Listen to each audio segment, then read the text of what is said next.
नमस्कार दोस्तों। आज मैं आपको दशा माता की कथा सुनाऊंगी।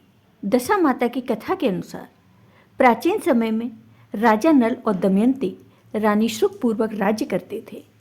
उनके 2 पुत्र थे। उनके राज्य में प्रजा सुखी और संपन्न थी। एक दिन की बात है कि उस दिन होली दशा थी। एक ब्राह्मणी राजमहल में आई और रानी से कहा, दशा का डोरा ले लो। बीच में दासी बोली, हाँ रानी। आज के दिन सभी सुहागिन महिलाएं दशा माता के पूजन और व्रत करते हैं तथा इस डोरे की पूजा करके गले में बांधती हैं, जिससे अपने घर में सुख समृद्धि आती है।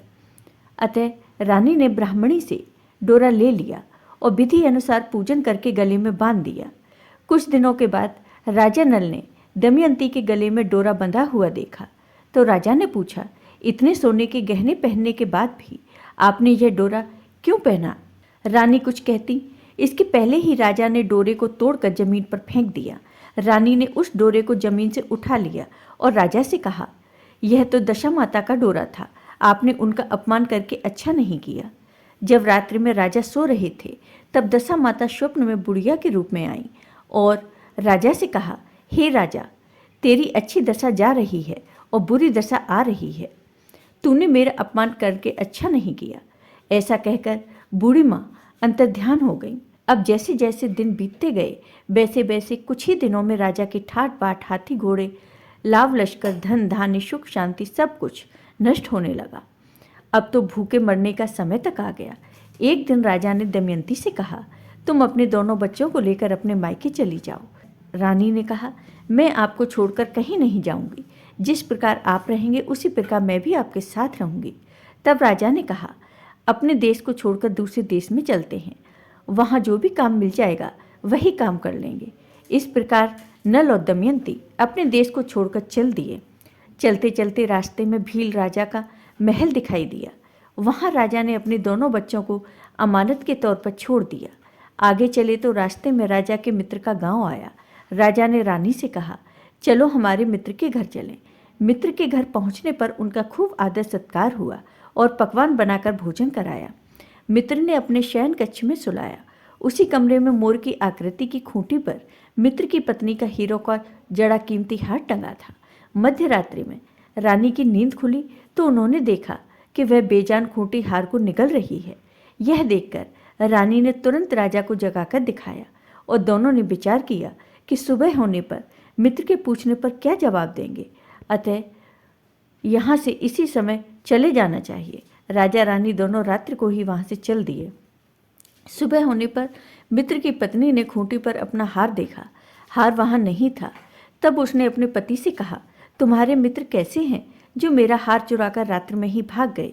मित्र ने अपनी पत्नी को समझाया कि मेरा मित्र ऐसा नहीं कर सकता, धीरज रखो, कृपया उसे चोर मत समझो। आगे चलने पर राजा नल की बहन का गाँव आया।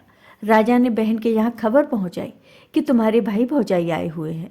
खबर देने वाले से बहन ने पूछा, उनके हालचाल कैसे हैं? वह बोला, दोनों अकेले हैं, पैदल ही आए हैं तथा वे दुखी हाल में हैं।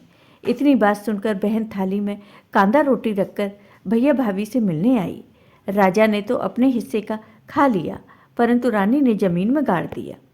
चलते चलते एक नदी मिली। राजा ने नदी में से मछलियाँ निकालकर रानी से कहा, तुम इन मछलियों को भूजो, मैं गाँव में से परोसा लेकर आता हूँ। गांव का नगर सेठ सभी लोगों को भोजन करा रहा था। राजा गांव में गया और परोसा लेकर वहां से चला तो रास्ते में चील ने झपट्टा मारा तो सारा भोजन नीचे गिर गया।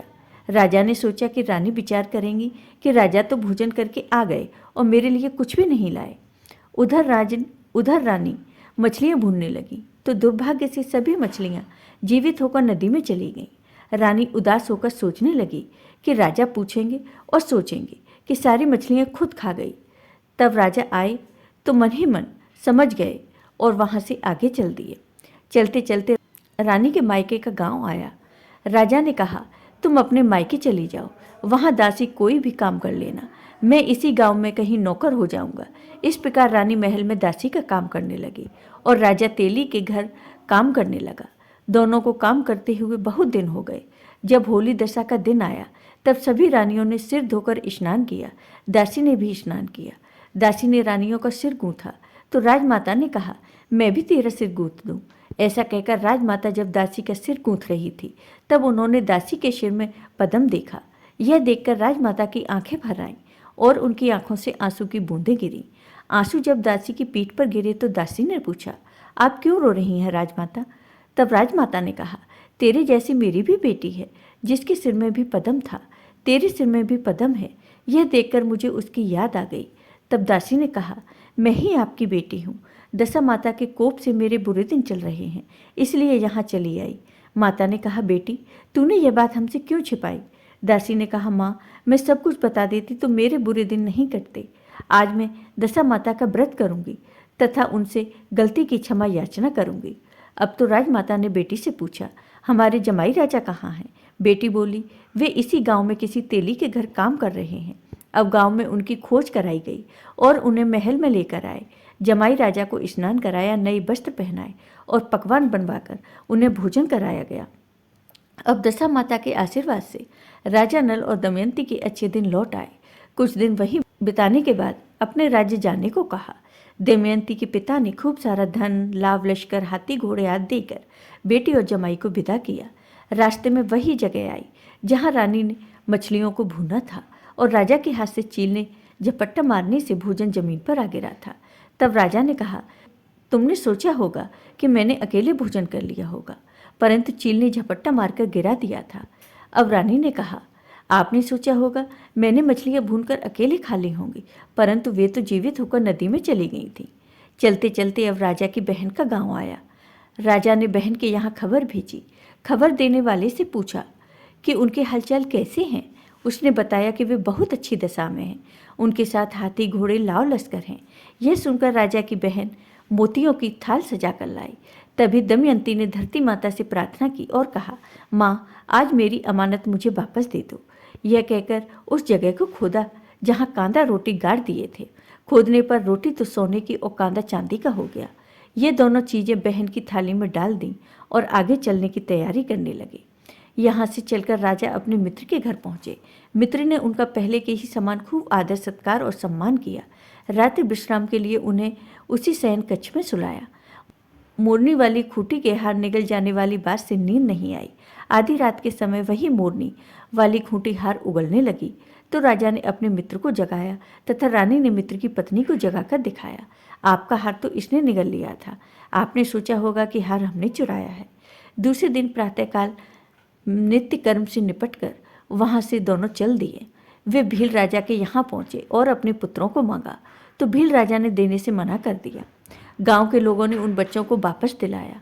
नल दमयंती अपने बच्चों को लेकर अपनी राजधानी के निकट पहुँचे तो नगरवासियों ने लाव लश्कर के साथ उन्हें आते हुए देखा। सभी ने बहुत प्रसन्न होकर उनका स्वागत किया तथा गाजे बाजे के साथ उन्हें महल पहुँचाया। राजा का पहले जैसा ठाट बाट हो गया। राजा नल दमयंती पर दशा माता ने पहले कोप किया, ऐसे किसी पर मत करना, और बाद में जैसी कृपा की वैसी ही सब पर करना। जय हो दशा माता की। आपको ये वीडियो पसंद आया हो तो लाइक कीजिए, शेयर कीजिए और मेरे चैनल को सब्सक्राइब कीजिए। साथ ही बेल आइकॉन पर क्लिक जरूर कीजिए जिससे हमारे वीडियो के नोटिफिकेशन आपको मिलते रहें। धन्यवाद।